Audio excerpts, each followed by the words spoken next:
再次想你，這一顆心遲下，終將被溫暖融入懷裡。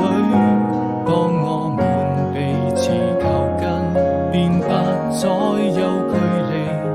回到了熙攘的人潮中，那個人早已遠去，總會想起，也是我此生最難忘的記憶，沉浸在這紛擾的世界裡。